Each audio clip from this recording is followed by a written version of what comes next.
我们来看这一篇的 R8， 它的名字呢叫做 Chronic Disease。Chronic 这是它第一个词，慢性的疾病。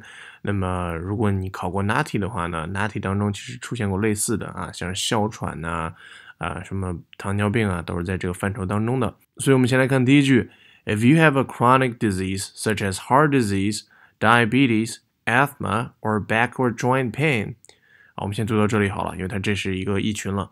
它前面是一个从句 ，If you have a chronic disease， 可以停一下，短停一下，后面是 such as heart disease， 心脏病 ，diabetes， 这个是糖尿病 ，asthma， 注意这个 th 舌头要咬起来 ，asthma， or back or joint pain， 这个背疼或者是关节疼的话。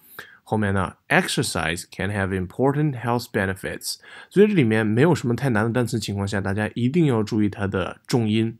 你看到这个 joint pain 停完一下之后呢，你下一个要注意的就是把这个 exercise 的重读一定要给它发起来，因为它是一个实词。All right， exercise can have important health benefits， 我们就重读 exercise 以及 important 就可以了。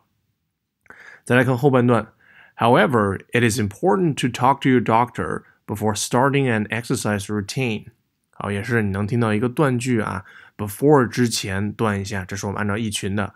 However， 当然这标点符号不用再说了断一下。However, it is important 当中这个 t 呢不要读得很明显，不要读成 it is important， 这不好了important to talk to your doctor。Important talk， 我们把它重读上来，可以稍微的往上扬一下，这个重读会很明显的It is important to talk to your doctor before starting an exercise routine。这个词的发音 routine 可以形成一个锻炼的日常routine 它是日常的意思。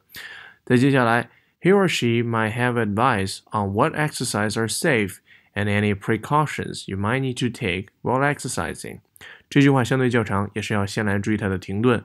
He or she might have advice， 停一下on what exercises are safe， right？ 也可以再听一下 and any precautions you might need to take while exercising。 后面这就不用停了。如果你把这个 take 读得很重的话呢，其实听与不听就无所谓了。You need to take while exercising。所以呢，重读停顿才是这篇文章的关键这也是我们能拿到高分的一个重点。大家学到了吗？